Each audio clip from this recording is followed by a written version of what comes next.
What's going on, all you Facebook Live and YouTube Live fishing freaks? Welcome back to this episode of On Another Line Live.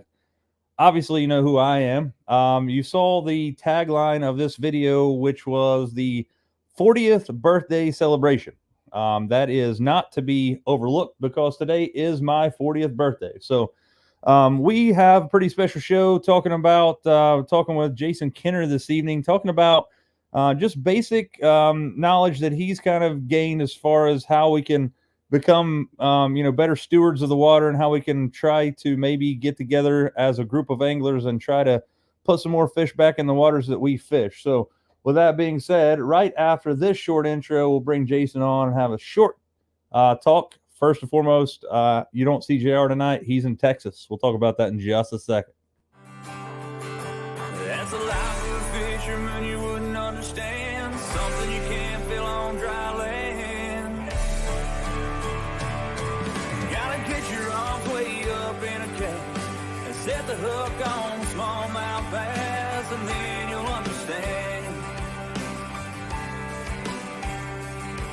Gotta get your hands on a Shimano reel and a G-Lumen's trying to bet you like what you feel.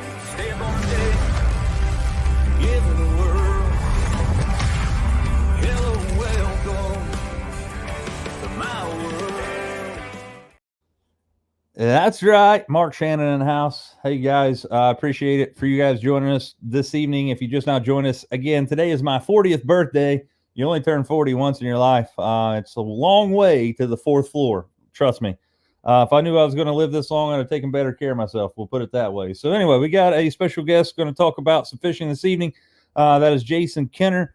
But first and foremost, I want to talk to you guys about a new product before we bring Jason on here. This is my birthday present from Misty. These are Blackfish Arid gloves. I cannot tell you how they work. I just know that they are 100% waterproof, 100% breathable, and they are kind of like they're really nice filling gloves. I've held my hand under the faucet today when I first got them just to make sure that they were 100% waterproof, and that they are. So I can't wait to get my hands in these things in cold weather. Again, this is a Blackfish Arid glove, and I'm impressed. So without further ado, let's bring on Jason Kenner, and we'll talk a little fishing here. So Jason, welcome to the show. I appreciate you donating some time this evening to talk about, bettering our bass fishing water. So if you were going to tell somebody about from my show who you are, who are you? I appreciate you having me on, Tyler. I don't know, man. I'm an avid angler. You know, I'm a teacher by day, I guess, athletic director. I wear a lot of hats, but I'm a passionate bass fisherman. You know, love to get out any chance. You know, this evening I had a couple hours, and before I hopped on, I just put the boat in the garage. So like you, I guess I just love to bass fish. I love to chase, maybe that next 5 or 6 pound bass if we're lucky here in Eastern Kentucky. All right. So it's funny that you mentioned being a high school teacher a teacher by day.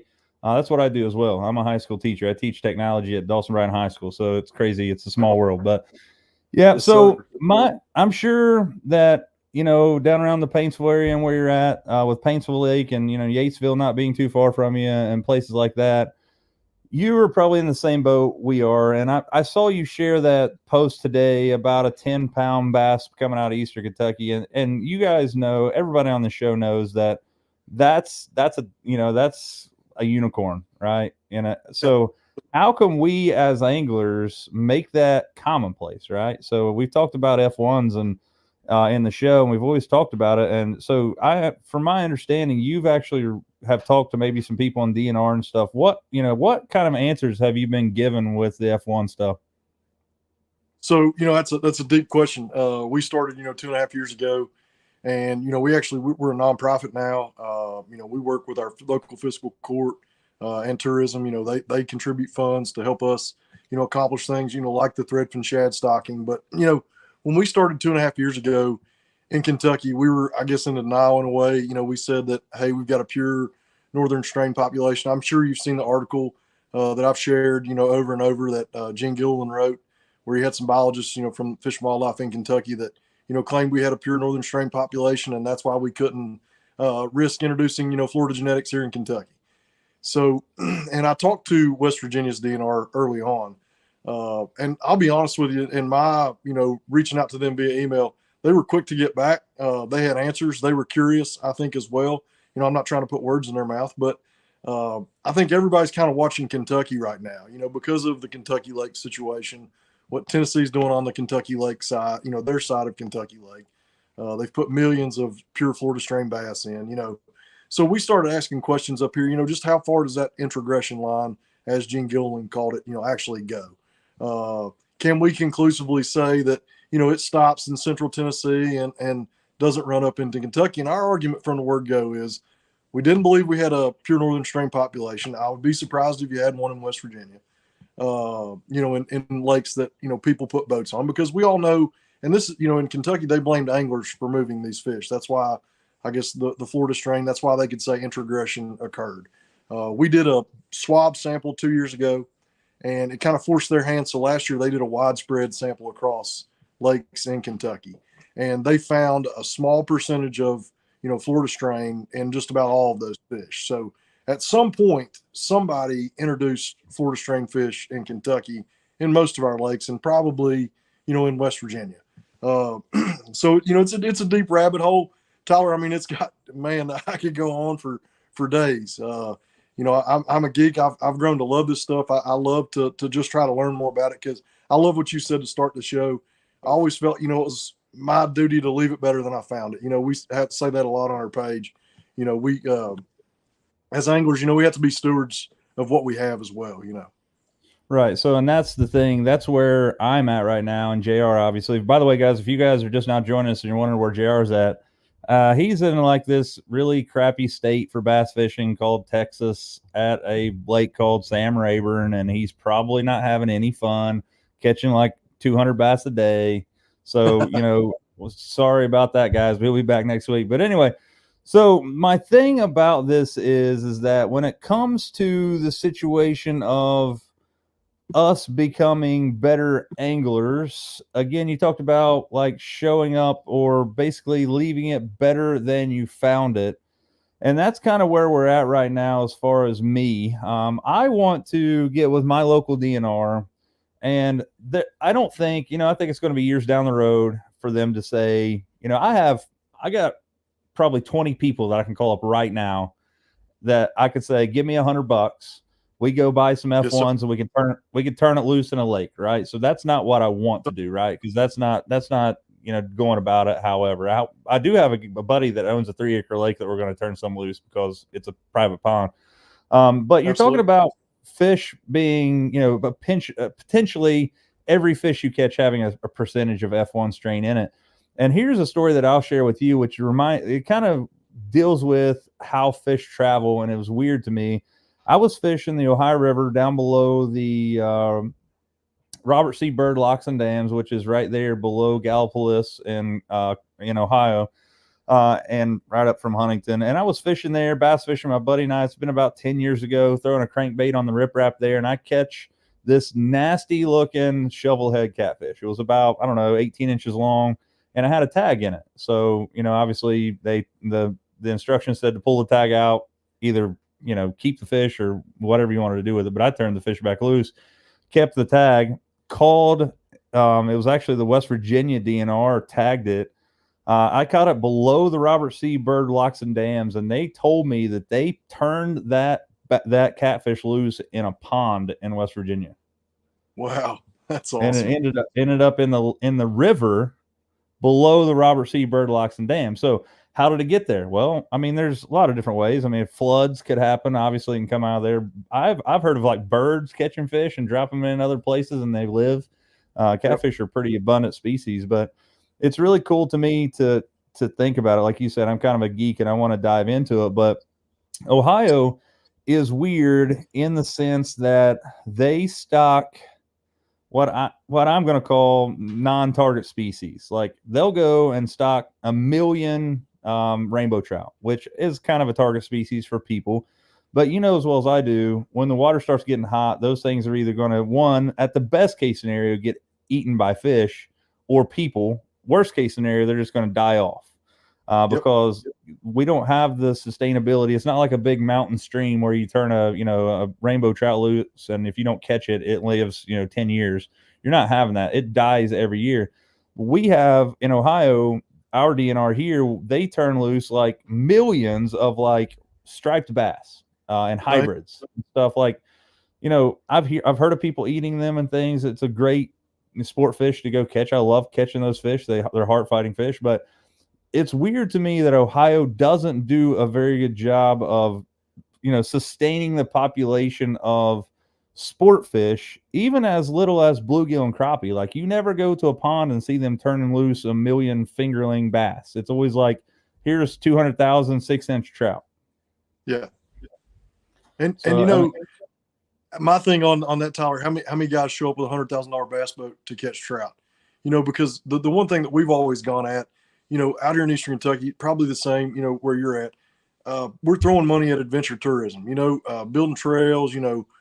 We've got these lakes. We've got within, my house, there's probably 3 bodies of water that I can put my boat in within 30 minutes.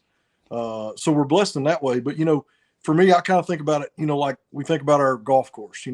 They pump money in, they've got to, they fertilize and they do all these things. And, our lakes, we've just let them sit, for years. Like Paintswood sat for 40 years.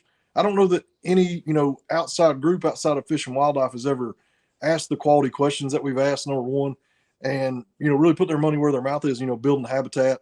We stocked, the 50,000 threadfin last year, set to do that again next month. I'm with you. We're trying to build a food chain because, we think if we get our bass a little better fed, we can get those relative weights up and, maybe produce some more quality fish, because you and I both know a 10-pound fish in Eastern Kentucky, if there was a lake that spit out, or even where you're at, a lake that could spit out 1 or 2 10-pounders a year, how many millions of dollars would be spent chasing those fish, Right. Yeah. And it's, it's all the buzz right now. Like I said, again, I've seen it. I was telling my buddy Aaron Strickland, who was here, talking about the money going Columbus and Lake Erie, Strix Marine here. I picked up my boat this evening from him, but I was telling him about the 10-pounder that you've been sharing and a few other people have been sharing. And again, that's a unicorn in our area. And it's always funny because I always think about my area and your area because we're all on the same, we're an hour from each other, hour and a half max. So you're going to have like Dewey and Paintsville, and, I'm sure you come down to Gatesville and fish sometimes. It's just like we have several, and I'm about 35 minutes from Grayson Lake, which I like fishing there too. But Yep. we literally live in the armpit of America for bass fishing. Why is there so many? Like, why is there so many people in this area that fish? I don't get it. I agree. And, the thing that we saw, and we pointed this out to our county judge and our fiscal court have been awesome, because we just said, look, how many guys are taking these boats and these trucks and, spending $50 every morning in a gas station, going to Tennessee or wherever they're going. Why do they have to do that? And like you said, being a public educator, it's like, how many kids do you know that would like to be introduced to the sport of bass fishing? There's a lot better chance they can go out here to Paintsville Lake and get that opportunity than finding somebody that's going to lug them to Tennessee and have a boat. You know what I mean? So why do we have to travel to do that? And I'm like you, they put hybrids in Paintsville. We've got 2 classes of hybrids. They did it 2 years. I think one class of them's like 6-7 pounds and one class of them's 13 pounds. I mean, like you said, they'll drag off your reel. They're awesome to catch. But it's kind of disappointing, when you get it to the boat. And I don't know how many people travel and catch those fish. I mean, do you know anybody that travels and to catch those hybrids? I don't see it. Not in our area. I mean, like I see people traveling to like Cumberland to catch native stripers that may be 60 pounds. You know what I mean? To have a chance as a world class. But no, like that's my thing is like you see like for example, my buddy Kyle, one of my best friends, lives in Dayton, Ohio now, but he's from this area. But he lives up there by the Great Miami River. And they've done a big stocking and a big like study over the last couple of years. And some of the main fish that they stocked in the Great Miami River was like muskie, hybrids. It wasn't even true stripers. It was a hybrid white bass and a striper hybrid. And there was some other, like they stocked paddlefish or something. It was like weird to me, like, and like I feel like that these fish, like you're talking about, like the striper and things like that, are, I feel like that they're not targeted enough. Like, you're not going to go out, and if I catch a striper, I'm not going to be like, oh, sweet, a hybrid. I'm going to throw this thing in my live well and go eat it. Like, that's not what but I don't understand why our DNR, and I'm sure, like I said, you talked about it a little bit too, how they're like DNRs look at stocking fish way different than I would, because like since COVID, man, COVID has like destroyed the population of fish in my area. One, everybody, that's all you could do during COVID. You could only go fishing or stay at home, which I agree. Like I was fishing. I don't knock anybody for doing that. But a lot of people were worried about what was going to happen with the world, and people were keeping fish left and right. And I'm not kidding you, man. Like in May, it was like May or April of 2020 when they told us we couldn't go anywhere. Misty and I, my girlfriend, and I pulled my boat on, it was like a random like Tuesday at like noon, rolled up in Yatesville Lake, and I bet you can park 300 boats in that parking lot, and I parked in the grass. Yeah, it's like, not, I agree.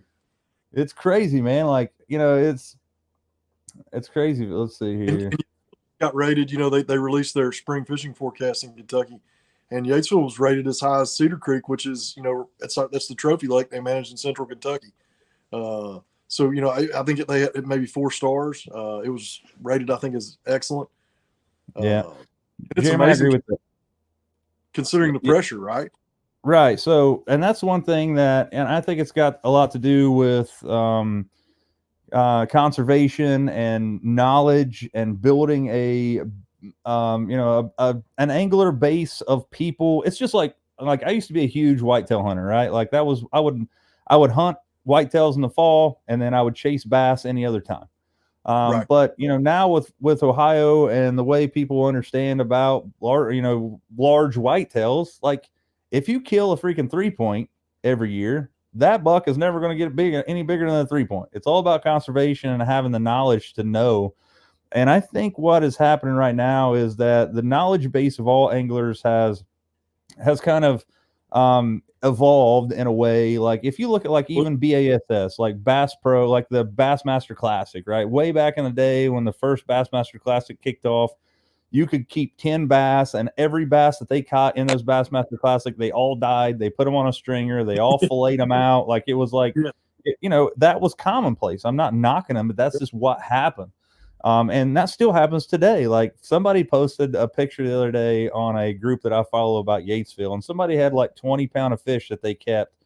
And dude, there were people on there just absolutely loving, losing their ever loving mind. Look, I get it. Like if I catch a 5-pounder, I'm going to try to baby this thing enough that I can get it back in the water, because that fish could be 10 years old, especially in this area. But I'm not the type of guy like, if you buy your license, if you want to keep a 5-pound bass, to each his own, right? But like I feel like the amount of knowledge as anglers as a whole, one, we understand that it takes a long time for bass to get really big. Yep. 2, we understand that a big bass, one, is not dumb, and kind of 3, we understand that conservation as a whole is the only way we're going to get to that 10 to 12, 15-pound bass. And I think, anglers get a bad rap. And I think, like you said, with the internet now, man, I'm a technology guy just like you by trade. I don't have any right to even go talk, to a fisheries biologist about.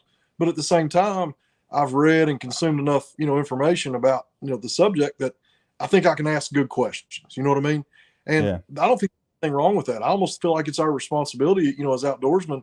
Like you said, I buy my sportsman's tag in Kentucky every year. I, put in for the elk lottery. So, I submit my $125 or whatever it is. So I feel like that gives me the right, to ask questions. And, I just think like these lakes that we have, like you said, they're untapped. We're throwing things at them, seeing what'll stick. And that's what we've said, in our lake, they told us from the word go, the reason we couldn't do F1s is because, you couldn't risk introducing new genetic material into the lake, whatever that means. When you have hybrids, I guess, you have eventually, outbreeding depression can occur. But in this situation, there's a lack of evidence of outbreeding depression occurring. If they did it, they started that project introducing Florida strain and chick in 2000. So we should be way down the line of having nothing but what they call muttfish, that aren't that perfect 50-50 F1 or the perfect northern, it's like 80-20, 60. Again, I'm not the expert in the field, But at the same time, where are all those mudfish that, where are all those bad effects, those harmful effects that we should have in all of our lakes that showed up that had Florida stream fish? So, that subject is interesting. And on the opposite side of that, a lot of guys recently said, hey, look, because like you said, we don't stock bass. Paintsville Lake.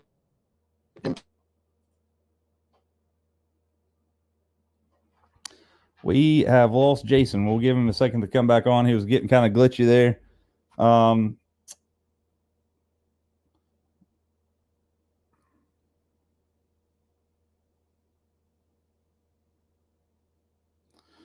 Anyway, so you guys see Brandon there says I released a 7 and a 5 from our tournament last weekend. That was Yatesville, man. Yatesville has been putting some good fish out. And Jeremy, you are exactly right, man.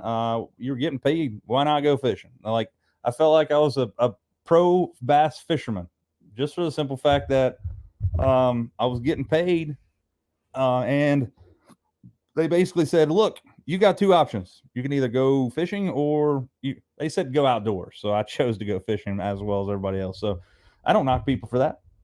I definitely enjoyed it. So anyway, guys, we have Jason Kenner on. We lost him. We're going to have him hop back on in just a second. But so far, man, it's been really interesting what he has to say about F1s and stuff. So the reason I'm having him on is that he has kind of like a nonprofit organization down around the Paintsville area. And he's done a lot of research about introducing F1s in his area. So he's done a lot of the, footwork and legwork of West Virginia and Kentucky, trying to get that to happen. And you guys know we've been talking about F1s here on the show for a while. And Florida stream bass, or F1s as they're called, it's kind of like this taboo thing where you have, people want them around, but people don't want you introducing them. And, it comes back to everything, introducing anything naturally into the wild. Like, for example, if you're a rabbit hunter or you're a deer hunter and you're out in any kind of woods around this area, the multi-flowered rose bush is in the area. All right. Hey, Jason, hear me now, boy? Sorry about that, man. Technical difficulty. Right. Yeah, it's all good. Technology is great when it works. That's right.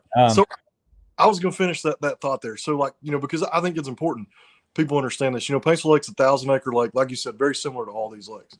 So it was impounded in 79, and our local biologist, who's awesome, by the way, Jason Russell, he told us there's no documented largemouth bass stockings ever in the lake.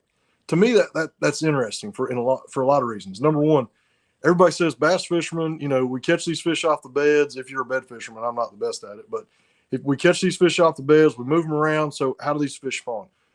How are there largemouth bass still in Paintsville Lake? You know what I mean? 40 years later, these fish are getting off an incredible spawn.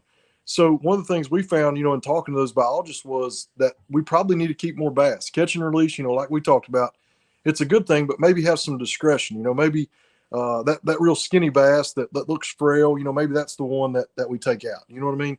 Yeah. Like you said, harvest maybe harvest some of those smaller bucks, or I don't know the strategy there, but so maybe looking at the relative weight, and that's what we did. So we've really analyzed our lake from a lot of different angles, and like you said, the one thing we've done, I think, is we've brought anglers along with us. Our page has a decent little following. You'd be surprised the people sitting at Hardee's, in the mornings talking, fishing and politics and everything else. They know about the movement, they know what we're trying to do, and they talk about F1s. So I just think as anglers we have to continue to ask good questions, and there's nothing wrong with us doing that. Right. So yeah, and obviously this goes without saying, but going forward, I would like to do whatever I can to help you guys out. I don't have a giant following, got about 5,000 people on YouTube, but absolutely. My goal here is, as an angler, and I'm kind of looping back to the leaving it better than I found it. Like, I look at the lakes around this area right now, and I feel like the lakes now are better than they were when I was a kid. Like, I feel like we're talking about it. You kind of, I don't know if you were on there or not, but Brandon Buckner here, he has a small club called Lewis County Lunkers. They fished Yatesville this past weekend. He got a 7.5 and a 5. Wow. And those are giants in our area, which I'm telling you, like the 7-11 that he caught it's one of the biggest bass I've ever seen come out of that place. And I don't know what it is about Yatesville, and I'm sure, and Paintsville is getting better too. I don't fish there as much as I do Yatesville, but I do. Hopefully I'll get the opportunity to fish there this year for the casting for kids and make it to the second day. But, like, I don't think that what we're doing as anglers, especially trying to educate anglers that are in our area to have a better like catch to kill ratio. It's just like, I think that most people feel like that if they catch a 5 pounder, if they want to eat it, like that's a lot more meat to feed their family. Probably is, obviously, but it's probably going to taste like crap. That fish is like 10 years old, man. Like think all the crap that thing's ate in the last 10 years. But I've always thought like Grayson Lake in Grayson, Kentucky, there's some giants in there, man. I feel like that there's going to be. I feel like that there's going to be a 10-pound bass caught out there in the next 3 years because it's super deep. It's stream fed. It's perfect. But trying to get fisheries in our area to where 10-pounders are still unicorns, but they're caught every year, right? You can go to Greenbow Lake is probably the biggest bass fishery. Like it's not even a fish factory, but it's like I feel like if you spend a lot of time on Greenbow, you got a chance to catch a 10-pound bass. They're in there, but man, they're so hard to catch. Super clear water. I saw a 9.5, almost 10-pounder caught out there last year. I saw a picture last year of an old man who was trout fishing, caught a 9-pounder and took it out of there to eat. So, it's natural selection, but my goal is to try to build a group of anglers like yourself and other people that are pushing for this effort. And I'm not even talking about just F1s, right? Like if I go to my DNR rep or my local DNR guy and say, look, I've got 1,000 people that want to donate $5 a piece. We want to take one lake like Vesuvius or somewhere. Yeah. And it could be even like northern strain stuff, right? Like I'm not talking about putting F1s in there. Like you tell me where I buy the bass. We'll take $5,000 out there and we'll turn them loose. Now, at this point, these are going to be fingerling style bass, and maybe 1/10 of them make it, right? But that's still 1/10 better than I've ever seen. I've never been anywhere where they've actually turned bluegill, crappie, so let me kind of preface that because they drained Vesuvius, which is local to me, about 10 to 12 years ago. They drained it totally down to like a trickling brook through the center of it. And when it came back up, they turned like 10,000 bass loose in it. But it's not a 1,000-acre lake. It's probably, I don't know, 100-acre lake, probably, if that. It's not giant. But, 1,000 fish that's never been done again. Like where I know the bass don't populate that much, you know what I mean, with the spawn. Right. You wouldn't think. I mean, and, you're talking about the northern strain. That's what our group had even gotten to now. They're like, hey, you won't let us stock F1s. Then let's go back and put in the pure northerns, and let's continue to do this DNA that they went through and did the fin clippings last year. West Virginia, I think, did. It's actually through a university. That's doing your study on DNA, so it's going to take a little longer, I think, for the West Virginia study part to come out. Now, I don't know about Ohio, like as far as DNA. I haven't really researched it. Is there DNA on those lakes? I don't know. So I know that they do some DNA studies on bigger lakes like Erie and places like that. But as far as I've seen more fishery biologists on Kentucky lakes, like Kentucky state lakes, than I have any Ohio. Like I've been to Yatesville several times, and I've seen like the shock boat out there where they're doing krill studies. I've been asked 4 or 5 times at Yatesville and Grayson. I would have somebody randomly show up with a DNR, suit on, and obviously they would check my license, which, that's part of it. But they would always say, hey, did you catch any fish today? What species were they? They were writing them down. They were creating this krill survey, which is, I feel like is a good thing. But I've never, I've been on Erie, which is giant. I've been on some giant lakes in Ohio, but I've never like rolled up into any lake and saw like a wildlife fisheries boat where they have the shock things on there or anything like that.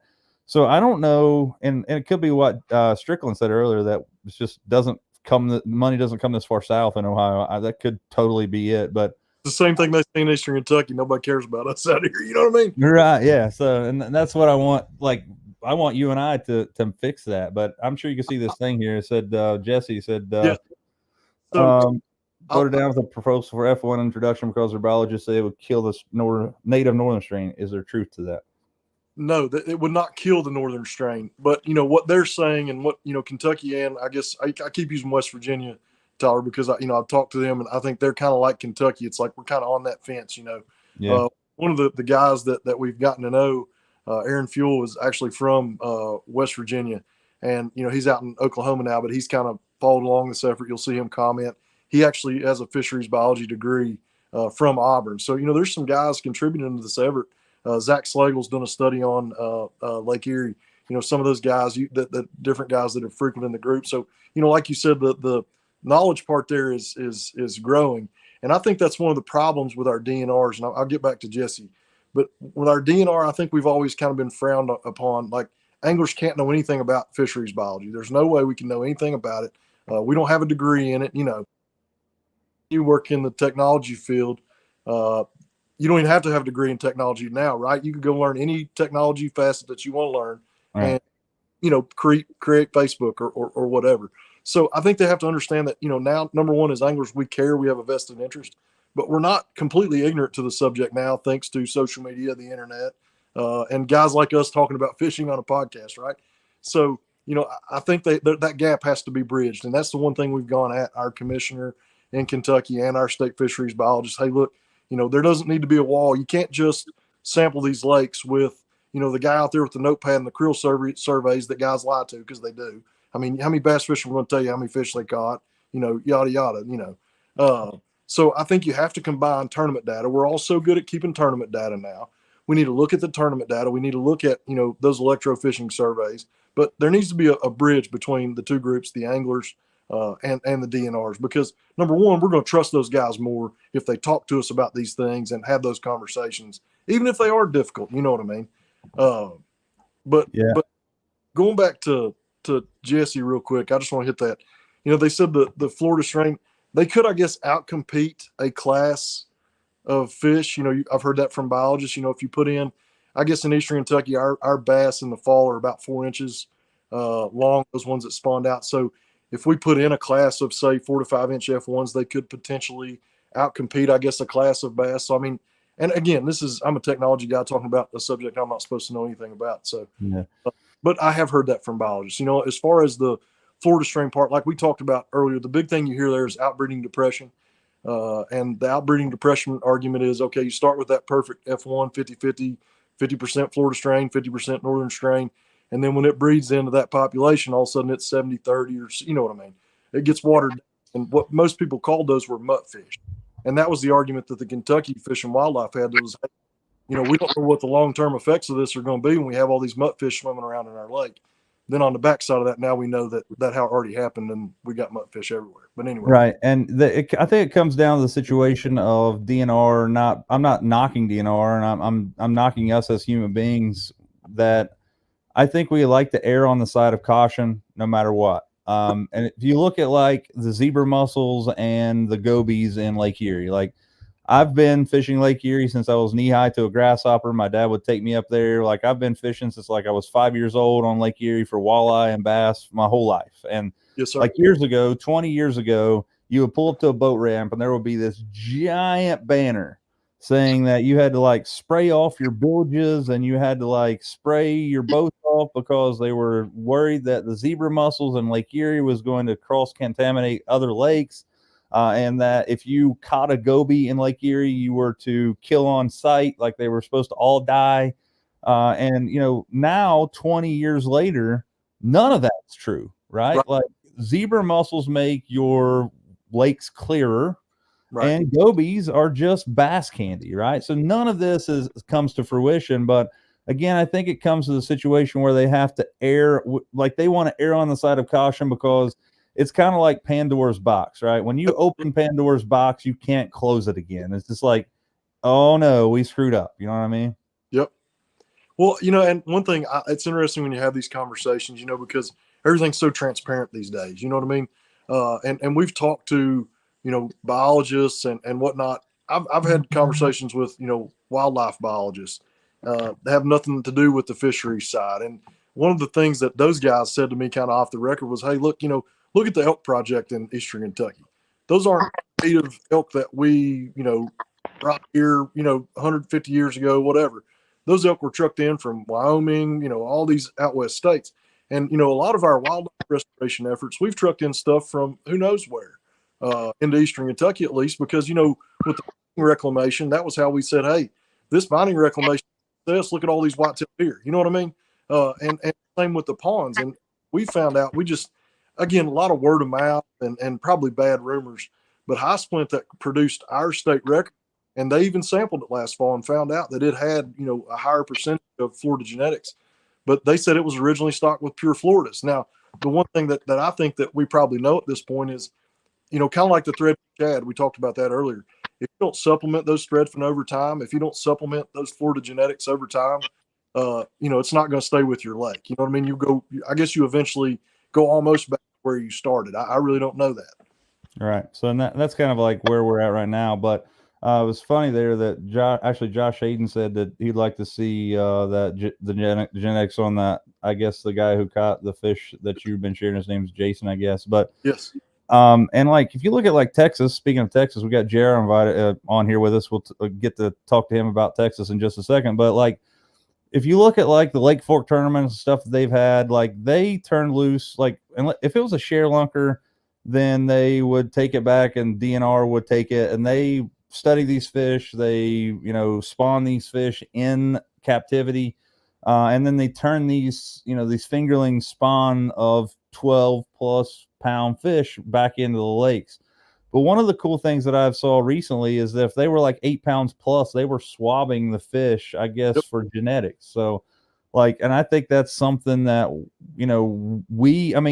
and that's the thing you talked about earlier about like anglers kind of knowing what we're talking about on the water. I can promise you, I spend more time on the water than most DNR people. Yeah. And, we're talking about being public educators. I had kids in my class today. Guess what? The 10-pound fish that we've been talking about, these kids in my class, you already know what they're saying. These kids are bass fishermen on the high school bass fishing team. They're like, Coach, look, that's not a pure northern strain. You know what I mean? Right. So the words, like everybody's having these discussions, and I just don't understand sometimes why the Fish and Wildlife guys are a little touchy that we're over in their territory having these conversations. You know what I mean? Because I think the trickle down effect is a great thing for the sport, for the future of conservation, all that. Right. And I think it comes down to the situation is kind of like it's a good old boys club, and and they think that we as anglers are, we don't know anything. When in reality, I would say 95% of the people that I've ever talked to fishing, and that's on a low end, all want to see the sport of bass fishing get better. I've never, ever in my life personally met somebody that was like, man, F largemouth bass. I don't care if they all die, right? Like I've never met persons like that. But I think it's at the point now where it's taken people like you, myself, JR, Aaron Strickland, Tyler Williams on, or Jesse French, Brandon Buckner. All these people are all like-minded people. Yep. And I think hopefully now DNR, hopefully, we as anglers can kind of beat that drum, be like, look, we appreciate what you're doing. And I'm not saying that they're doing a terrible job. Like I know that there's only certain people, like we only have one DNR guy for our game warden for our entire county. Crazy. Which it's giant. One person, a whole county, it's astronomically, that's way understaffed. But, I want to like be his right-hand person. I want to be like, hey, what can we do? Like Strickland said, I guarantee you, and I'm saying this on the low end, I could just get on my phone right now and text 100 people that I know I'm fishing and be like, hey, I need $100. We're going to turn northern strain largemouth loose in just a random lake. I'll be like, we're going to turn it loose in Vesuvius or Paint Creek or Rocky Fork. And I don't care if you live within 200 miles of that. I guarantee you I'll have $5,000 on my PayPal in about 20 minutes. And because people are willing to, to try to make the fishery better, because I agree. Let's face it, in our area, it sucks. Average fish down here is about 15 inches, around 1.5 pounds, 2 pounds. It's every fish. I mean, coming down to a place like this, it just makes you realize how unhealthy our lakes are. I agree with that, 1,000%, JR. I agree with that. And every fish is they fight harder. They're a lot meatier. I mean, it's just. It's a sad truth. We've got to put money into bass like we put money into trout. Right. So, and I think that's where we're kind of at this point. We're kind of like at this precipice where, now, like, I don't want to say this because it could get worse, but like it can't get much worse. You know what I mean? Like, like talking about that 10-pound bass, like I can count probably on one hand. I just turned 40 years old today. I can count on one hand the amount of 8+ pound bass that I have heard of caught within 200 miles of me. Right. And we have some giant lakes around here. Again, Paintsville, Gatesville. You're looking at like Dewey Lake has some decent fish in it. There's Grayson, Paint Creek, Rocky Fork, and like even in like Lake Erie last year turned out the Canadian record or whatever. It was like a 10-pound smallmouth, giant fish. Like it's massive, but like why it doesn't have to be that way is my question, right? And like I think it goes to the fact that we're fishing for the same fish, right? Like we never get the opportunity to say, okay, well, there's 100,000 new bass in the lake right now because we put them in there this winter. Like you go out there and you catch one fish at Grayson, he probably had a hook in him 8 weeks ago. Well, and one thing we found a correlation in data with Dewey Lake. They'd actually stocked a few bass. Kentucky on their website, you can go look up where they've stocked, what and when. And on Dewey Lake, there was a correlation. It was like 5 years later. They say it takes 5 years to grow that same 15-inch bass, JR, in Yatesville Lake. It takes 5 years for us to do that up here. So, in Dewey Lake, I don't know. That you think about how do you think that fish is in Texas? That same 15-inch bass, 2.5 years, 3 years, and year and a half, 2 years old, they'll get to 16 inches. And the food part of that, you always hear Texas trying to solve the food part of that. With the have you guys seen the prawn stuff where they had the 2 ponds down in Texas where they were trying to grow the world record bass? Yes. And they had prawns. It was a wild study they were doing. I can't remember if it was Mossy Oak or who was doing it, but that's the thing with our threadfin study. Why aren't we doing more of this? Why not? What do we have to lose? What you talked about, Tyler, if anglers showed up with $5,000, and that's what we told our Fish and Wildlife in Kentucky. We said, look, if we can show up with $20,000-$30,000 that we can invest into our lake, why would you tell us no? Why would you leave that money on the table and not use that resource if it was available? And thankfully they've allowed us to do a little bit. But like you said, I would love to see a study. I would love to see. It doesn't have to be F1s. Let's dump pure Northerns in, but let's stock them somewhere for 4 or 5 years and let's compare that to these other lakes. There has to be a correlation, guys, with those pure strain fish or the F1. They say it does. They say, and JR, you're obviously know way more about biology than me, but I'm just saying there has to be, if the pure strains grow better or the hybrids grow better, you have to be able to notice growth distances or growth differences with DNA over time. I think you could study that. Why don't we study that? Right. And so here's an article from 2023, and this is Ohio, coming from the Department of Natural Resources. So 1.7 million anglers, and I assume they probably get that from the amount of licenses that are sold. Right. 40.8 million fish stocked. 30 million of those were fry, 10.3 million fingerlings, 230,000 advanced fingerlings, 131,000 catchable fish, and 483,000 roughly yearling fish. But if you look here, fry, saugeye, walleye, yellow perch, and hybrid bass. So saugeye, people eat because they don't know any difference. Great fish to eat. Walleye is a great eating fish. Yellow perch is a great eating fish. Bluegill, hybrid striped bass. That's where it kind of jumps in. Why are they putting these in here instead of actual like largemouth bass? And if you go down through here, like muskie, channel catfish, steelhead trout, like these things are like, I guess these are going to be in streams and stuff. Channel catfish, brown trout, rainbow trout, and like there is not one single mention of a largemouth there. Right. Like that's my goal, is to try to get, largemouth and bluegill and things like that stocked in places that I fish. And, I think that, and I think Aaron Strickland made a point there earlier that it's something that we should do as anglers. Is like, I'm going to try to get a DNR person on here and just talk to him. Like, I want to be like, look, even without them matching it, let's just pick a random lake, just a small lake that we can study, because we can, I feel like that and would people not do it? Sure. But I feel like that if somebody built an application that you could like put a QR code on a billboard right next to the lake. Hey guys, scan this code, take the creel survey at your leisure. Just let me, I know one thing, if I'm an angler and I'm on my phone and I'm not talking to a DNR guy, I'm going to be more apt to tell the truth on what I actually caught that day. I agree. Plus, I can do it at my own leisure. I can go home, sit at my, my comfort of my own chair. I can say, okay, I was fishing Yatesville Lake today. I caught 7 bass. Biggest one was 13 inches. I caught 2 bluegill and a crappie.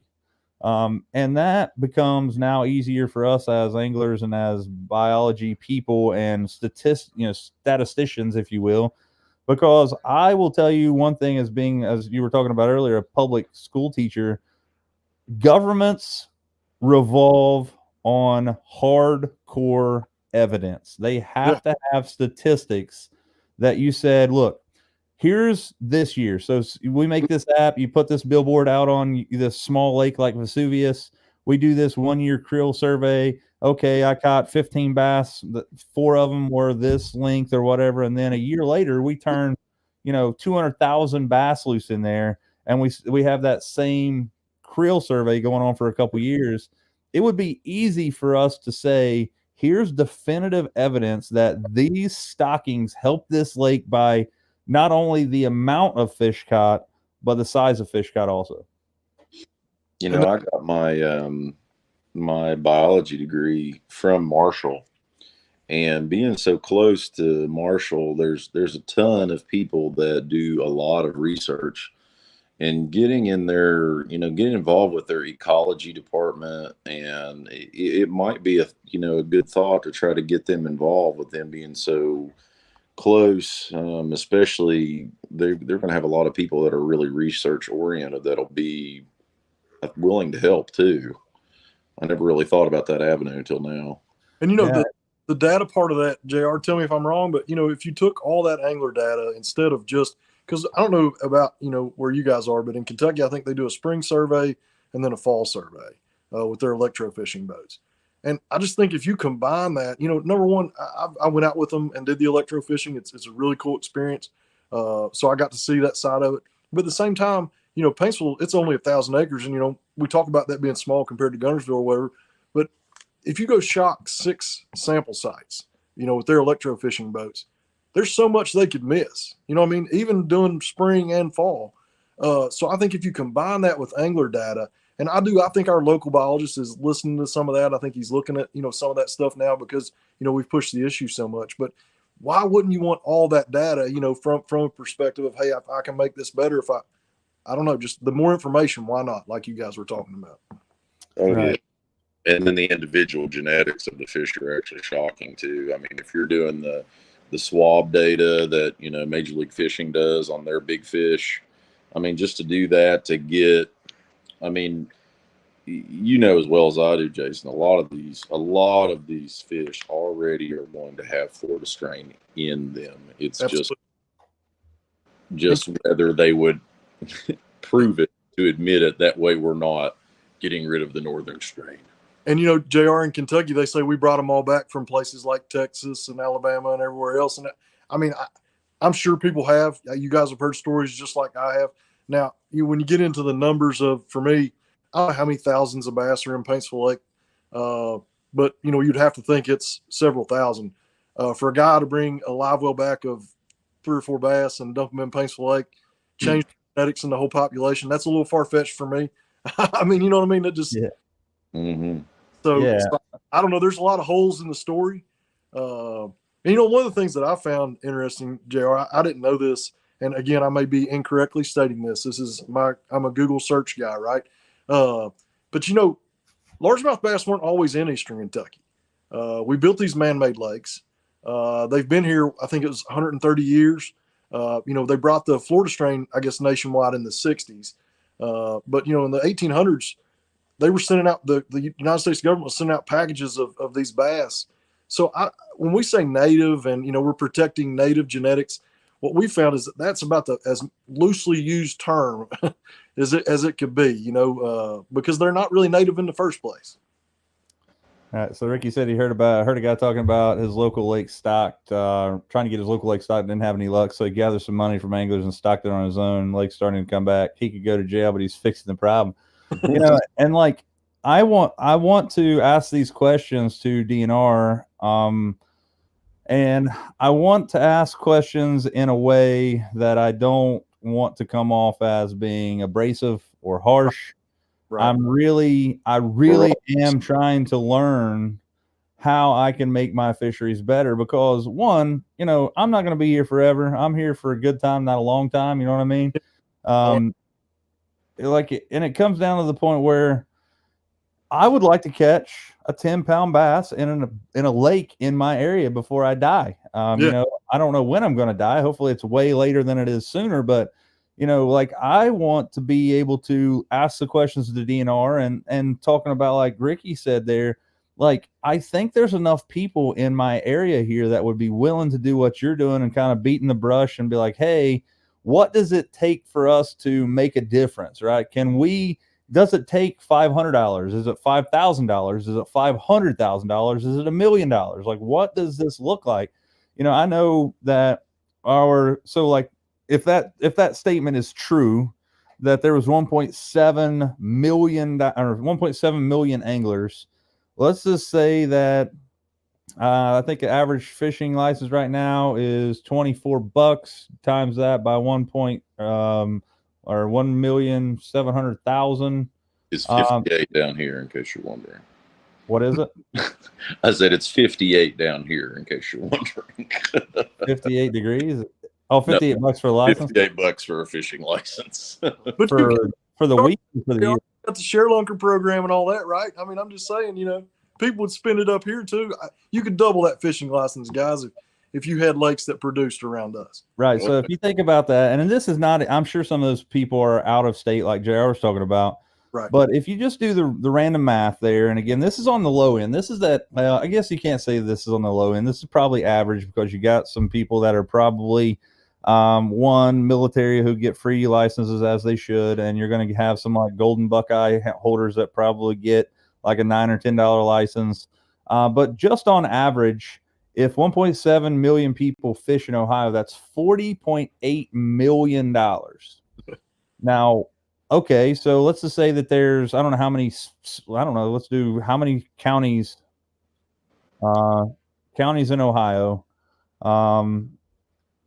Come on, Google, you're letting me, 88 counties. So that's roughly, it'd be like $500,000 a county-ish. Where does that money go? There's one DNR guy. They're not paying that guy $500,000 or girl. And it's not like they're saying, hey, here's $100,000 worth of bass we're going to put back in your lakes. Like, that's the question that I want to ask, like, where maybe there's overhead. And I know, like, even trout, like, they're not putting $500,000 worth of trout in streams. So, like, who's getting rich? Let me know, because I might need to switch careers. And I think there's still a lot of, little county governments like Johnson County, here where I live in Paintsville, that'll step up and put some of that bill too. We were talking about the shatter, $15,000. They were $15,000 last year, $15,000 this year. And, our community, tourism and the fiscal court stepped up, and ate that cost. So, I think everybody out here is willing to do whatever it takes. And why wouldn't we? You know what I mean? From a economic perspective, what kind of opportunities could we offer out here with all these bodies of water, that we have, that we've just kind of let sit for 30 or 40 years like we did Paintsville Lake. Right. And, John says here that he saw they were fishing the Greenbrier, which is a river, I assume, if you're talking about the Greenbrier in West Virginia. But so he says they were putting in small catfish, 4 inches smaller. Said the reason that they weren't stocking bass because they're a lot more expensive. And that's kind of where I think we as anglers can offset some of that cost. Like, I think it's one that as a government, they're looked at as, and some people would feel this way, that, we pay enough taxes or we pay enough for our license and stuff. And I'm kind of straddling that fence, you know what I mean? But I'm also a realist, that I know there's enough people that would be willing to, even, like, I would love it if they would match our funds, right? Like, I'd be like, we're going to bring $100,000, you bring $100,000 and we're going to stock 20 lakes in Lawrence County. Yep. You know, we'll scatter them around in the whole Lawrence County, some of the biggest lakes and things, and just see what happens. And, you know, I'm not talking about even turning F1s loose. JR and I have a few buddies. Again, I told you I know a guy that's got about a 5-acre lake. He's actually my cousin. I talked to him about it, and he's like, look, man, he's like, there could be F1s in my lake. He said, but there was going to be. Yeah, exactly. So, you know, and I think I'm not worried about the intermingling and the crossbreeding and the hybrid ship, because that's what we want, I think.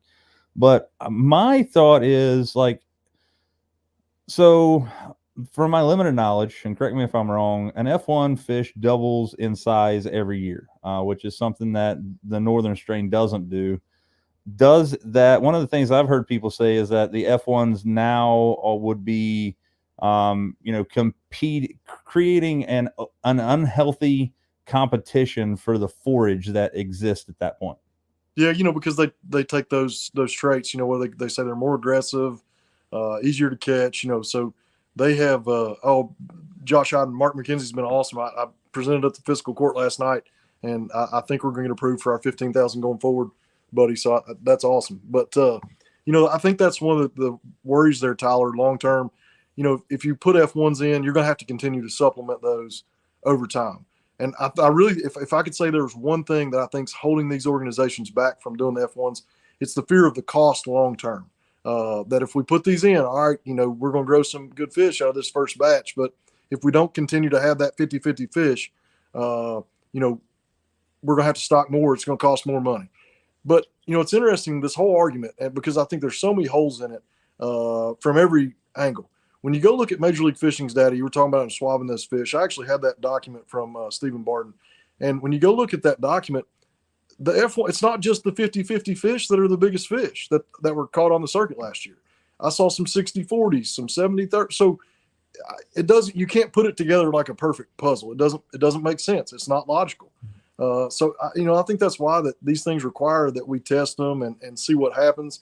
In Paintsville Lake, for instance, I can't remember what the exact percentage was, but there's a low percentage of Florida genetics because somebody introduced them somewhere along the way.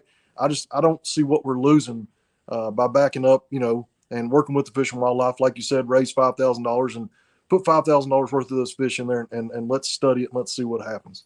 Right. And then I think it could come down to also educating DNR, because I also I think some people that are in any state legislature like that feel like they have a God complex, but there's more people that I've talked to in my area, as far as even going to Grayson and Yatesville, and I've been checked for my license at those places way more than I have in Ohio, which, look, I'm a straight shooter, man. If I go someplace, the only time you'll ever catch me fishing without a license is because I'm an idiot and I forgot to buy it. Right? I'm not going to go out there and I have a goal to catch a bass in all 50 states before I die. And I've done the research, and I'm going to have $7,200 in just fishing licenses for 1 day to a week and all these things, which is crazy. But that's not me. But I talk to these people and but I think that a lot of it could be the fact that, for example, you're talking about if we turn F1s loose in a pond or a lake, the education on their part may be, hey, you stocked 200,000 hybrids last year in this lake that is not a target species. Well, people are not going out and they're not harvesting these. So there's no reason for these things to be depleting. They should be gaining more and more. So maybe this year, spend that money on threadfins, or spend that money on gizzard shad, spend that money on bluegill, crappie, stuff that these things are going to eat. And at the very least, man, trout sucks, in my opinion. I just feel like it's almost like taking money and burning it in that, because I like trout, but it's not one of my favorite fish to go out and try to catch to eat. But first off, normally trout eaters are giant. I can't knock that, but put some stuff in there that has the ability to make it longer than 6 months a year. So our state Fish and Wildlife has been working hard, on this threadfin deal, and I've got an interesting statistic. So we did they actually had threadfin in Paintsville in the early 90s. And if any research in Kentucky, it's the places that had the threadfin had more quality bass. It just that's the way it was. You can look at all the data that we were able to find. But in the Paintsville situation, after one stocking of 50,000 threadfin, again, I don't know how many shad are in that lake, but our local biologist estimated that almost 10% of those shad now. We've got a really healthy gizzard shad population that boomed last year too. But 10% of those shad already after that one stocking are threadfin shad. And that's even after the winter that they said these things should die because our water got to 37 degrees. They've done a temperature profile extensive. Again, I got to compliment Fish and Wildlife. They've gone all out on this. They had 4 or 5 districts, studying temperatures. They have one area of the lake that they think was, for whatever reason, whether it had a spring, even though it's not listed on the USGS, they found a warm water weathering area or to winter on our lake. So, if we can get these threadfin this year, 50,000 more, can we run that? And, the thing about threadfin versus gizzard spawn once a year. The threadfin can spawn 3 times. So now that we've got some of those 4 and 5 inch threadfin, we put 50,000 more in there. Can we get that high density spawn, 2 or 3 times this summer? Then I think those things can be sustainable. You have that real bad winter, you're probably going to have to go back to your fiscal court and say, hey, look, we're going to have to buy, 10,000 shad or whatever, to get our numbers back up this year because we had a hard winter. And I just think you could look at the F1s in the same way. I'm like you, Tyler. I just don't think you talk about a guy, JR, how much did you spend at the tackle store this week? You know what I mean? So I just think when you look at it from that perspective, we're worried about the initial cost and we're not worried about the money that's going to be spent on hotel rooms in Paintsville, Kentucky. The money that's going to be spent at the gas station. We're all going out. You guys know you love the gas station breakfast when you're headed to the lake to go bass fishing. That's right. We got some of the best gas station breakfast in Eastern Kentucky. Yeah, man. I probably eat at Hardee's 100 times a year just because I stop by on the way going to Yatesville. But, and I think that's, we can kind of table that conversation now, obviously. And now that we've put a face to a name, again, I want to join your Facebook group and try to, kind of jump in there as far as, so JR is actually from Ashland, Kentucky, which is right across the river from me. I'm from Coal Grove, which is obviously around the Ironton area there. But, I think that we have like a multi-pronged approach now where we have Kentucky, West Virginia, you're talking about, Ohio, these are people that this is not, it kind of gives us a way to say, look, this is not just our state and here's how this state's approaching it, right or wrong. This is how they're doing it. And this is what's happening. And I think that going forward, and education is key, because I do not claim to be a professional fisherman. I also do not claim to be a wildlife biologist by any means, but I would like to learn how I, as an angler, can better our chances to catch a 10-pound bass. Like it's like mission 10-pounder, right? And I'm not talking about, we're, as Strickland said earlier, we're not Texas. We'll never be Texas. Our water gets too cold. Pounder, right? Right. So I want even not even a 10-pounder. I want to have the opportunity to catch a 5-pounder every time I go out. Right. And I feel like I do have that sort of, but I'm just hopeful, right? I don't feel like that I have an opportunity to swing on a 5-pounder every time I go out. So I think that, going forward, we'll all kind of get together and put our heads together and see what we can do to try to make our fishing area better. And I think that's all that anybody can ask for. Absolutely. We really have a lot of opportunities for that around here too. I mean, Jason, with Chris Ferguson and the Casting for Kids set up, kind of, dovetailing that in, as well as, we've got Marshall. We've got a lot of avenues that we can really expand on this. And I'm obviously super passionate about it, and anything that I can do to help, I'm all for it. But I think this threadfin is a really good start. If it would be nice to expand from, one lake to the next. Absolutely. Love to see Yatesville, wouldn't you? Yeah, for sure. And it's weird about Yatesville is and maybe it's DNR, maybe it's just some random Joe dumping them in there. But I will tell you, the amount of gizzard shad in Yatesville Lake has absolutely astronomically blown up in the last few years. Same as Spain. I've been out there, and I mean, like, I've saw like school bus size freaking schools of gizzard shad, which is like great, obviously. And look at the way the fishing in Yatesville is right now.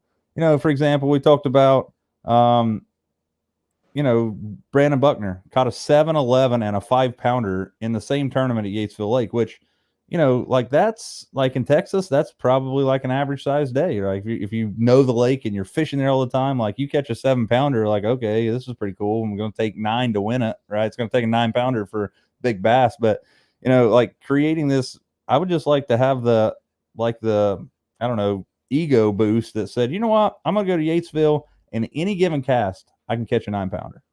And Yatesville, they've gotten great data on the last few years. Like we're talking about, despite all the pressure, our local biologist that I talked to, Jason Russell, he also, manages Yatesville, and he said it's full of 4-pound fish. Like we talked about, JR, before you got on here, I'm sure you've seen it. In Kentucky, they rated Yatesville as a 4-star, excellent bass fishing lake, as high as Cedar Creek, which is the trophy bass lake they manage out in central Kentucky. Yatesville, despite all the pressure and it being so small, and just makes you wonder, what if just a little bit more, you know what I mean? Just what are the F1s and Threadfin, in Yatesville Lake, what could it be? Yeah. And I like, so here's the hot take for the evening before we get off here. But first and foremost, Jason, I want to thank you for joining us this evening. It's been an epic time. We'll have you again sometime. Again, maybe we could talk about this a little bit more, because an hour is really not enough to talk about it. But, like, here's a hot take, and I'm going to leave you guys with this because it ticks a lot of people off when I say it. But I am a guy, I'm a bass fisherman, but I don't think you should be able to bed fish in a tournament. Here's the thing. So from looking at all these studies, because that's the one argument that you always hear from these guys. You tournament bass fishermen catching these fish off the beds, just destroying their population. That's why we can't catch them. But the data, there was a study on Kentucky Lake. And there's another study that was posted on our page there last week.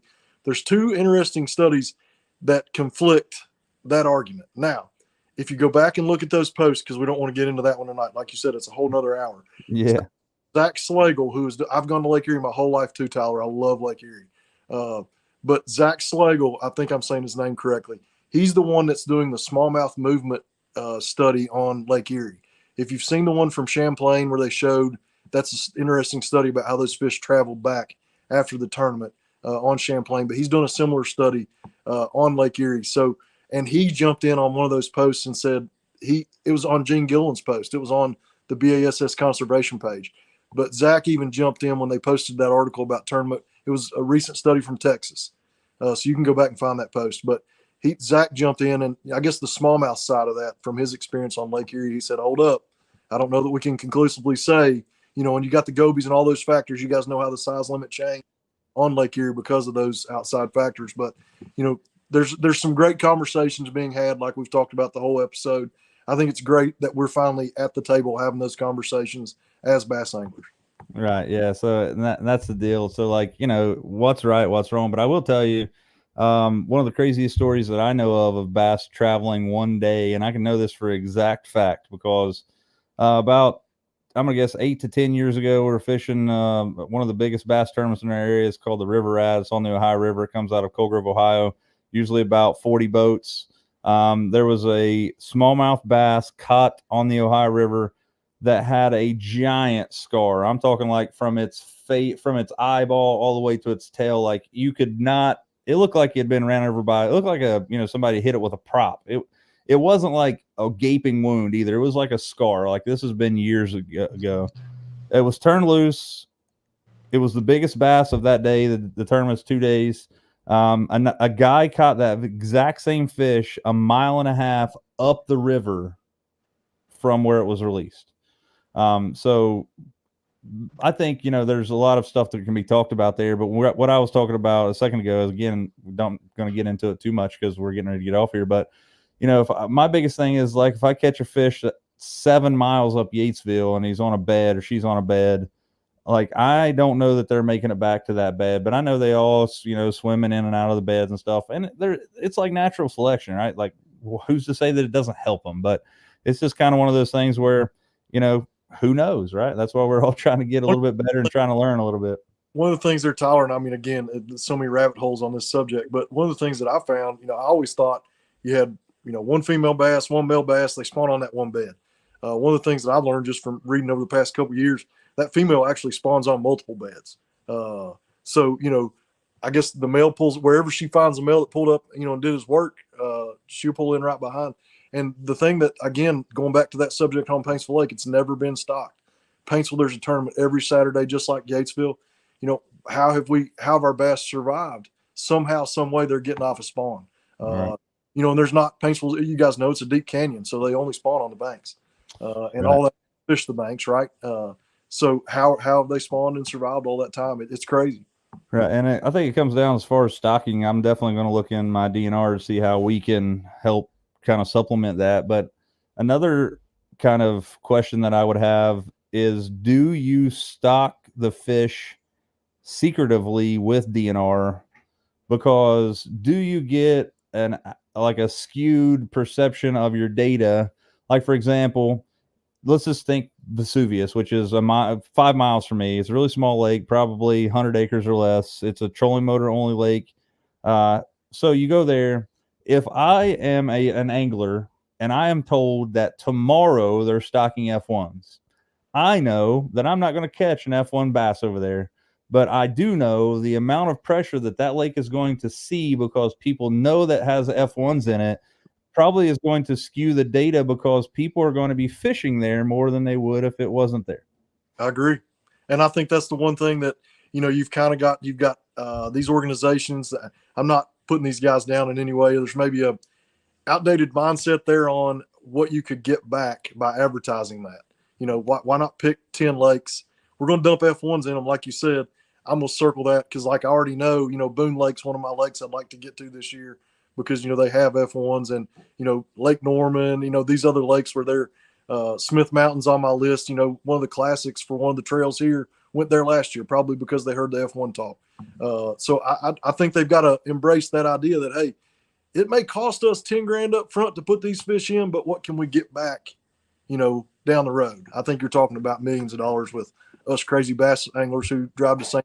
Sam Rayburn to fish, right, JR? Here we go, 17 hours. That's right. Yeah. So, yeah, guys, I hope you guys have enjoyed this episode of On Another Line Live as much as I have. Jason, I appreciate you coming out and throwing some knowledge our way. Again, make sure you shoot me a link to your group, because I'd love to be a part of it. Just one, to learn, and two, try to come up with what I can do on my side as far as Ohio. Maybe we can bring in some information and data there.